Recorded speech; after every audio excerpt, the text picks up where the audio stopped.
Hello boys and girls, this is Mr. So. Welcome back for another lesson of biology. Today we are going through lesson 41 of chapter 15, ear structure and function. Before you start watching the video, remember to like and subscribe my channel and also share the video to your classmates. Let's start. Our ear is the organ to detect sound.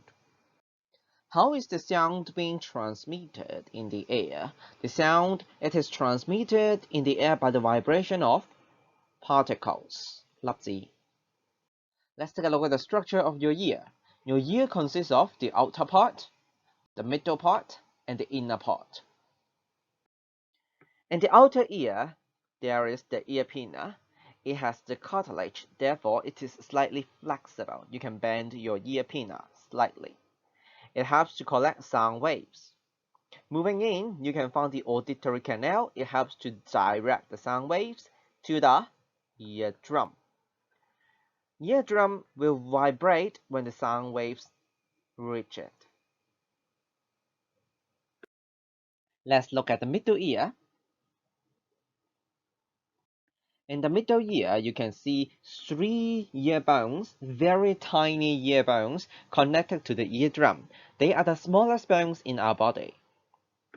The function of the ear bones is to amplify, 擴大, and transmit 傳送 vibration from the eardrum to the oval window to the inner ear.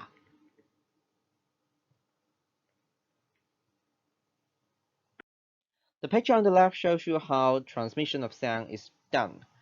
First of all, the sound causes the eardrum to vibrate, and then the ear bone will be vibrated one by one. This helps to transmit the vibration to the oval window into the inner ear. On the right-hand side, you can see a picture showing the domino 骨牌效應. It shows you the amplifying effect. This amplifying effect also happens in the ear bone. The vibration of the ear bone is becoming stronger and stronger on each ear bone. It helps to amplify, 增大, amplify the vibration to the inner ear. The vibration on the ear bone will be transmitted to the oval window and then to the inner ear.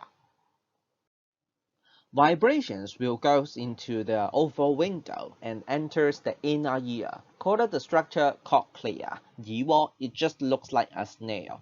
Inside the cochlea, there are receptors to detect the vibration. In the cochlea, there are coiled tubes with 3 canals separated by membranes. Let's take a look at the canals. The picture below shows you an uncoiled cochlea. You can find the fluid inside. When the sound waves enter your eardrum will vibrate and causing the ear bone to also vibrate. After that, the vibration will be transmitted into the oval window to the cochlea. This is going to vibrate the fluid inside the cochlea. The fluid vibrating will be transmitted from the upper canal, the upper layer, to the middle layer, and then to the lower layer. In the middle layer, there are receptors for hearing to detect the vibration of fluid. Vibration is going to cause the oval window to move and vibrate, and this is going to cause the perilymph, the upper layer fluid, to vibrate. Perilymph 外淋巴.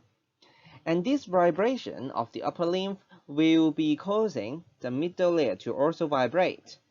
The middle layer in the middle canal have the fluid called the endolymph 內淋巴.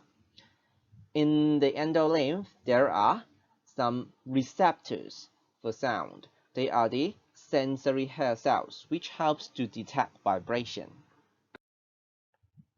The vibration will be transmitted to the endolymph 內淋巴. The receptor called the sensory hair cells will be stimulated. They help to detect and then produce nerve impulse.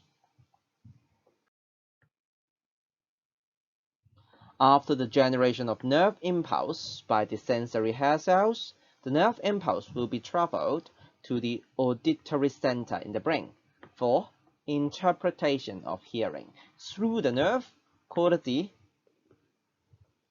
auditory nerve. The vibration in the lower layer, that is the lower canal, will be transmitted to the round window, and this helps to release the fluid pressure. Round window is the exit site of pressure. It helps to release the fluid pressure in the cochlea into the air in the middle ear. Let's take a look at the inner structure of a cochlea. The caudal tube, it has 3 canals separated by membranes. Let's cut it open to see the 3 different layers. In the cochlea, there is 3 canals, an upper canal with parilimbs, a lower canal also with the parilimbs, they are connected, and the middle layer, which is the central canal with the endolymph. Receptors to detect the sound waves can be found in the middle layer, the middle canal. When there is vibration on the upper canal, the vibration can be transmitted to the middle layer and then to the lower canal, like the following picture. Shaking, shaking, shaking vibration, and then all the way down to the lower canal. In the middle canal, where you can find the sensory hair cells, it is surrounded with the endolymph. When the vibration is carried from the perilymph to the endolymph will vibrate. This vibration will stimulate the sensory hair cells. The sensory hair cells, they will detect and produce the nerve impulse. Nerve impulse will be transmitted along the auditory nerve, 聽神經, to the auditory center in the brain for interpretation. Have you ever had the experience that when the plane is taking off or landing, you find it difficult to hear clearly? Do you know why? This is because when you are on a plane and it is taking off going up to the sky, when the plane is up in the sky, outside your ear, there is a smaller atmospheric pressure. 細啲大氣壓力. And this pressure, atmospheric pressure now, is smaller than the pressure inside your ear. Your ear inside has a greater pressure than the outside. Therefore, due to the pressure difference, inside greater than the outside, your eardrum bulge outward. So your eardrum now cannot vibrate freely.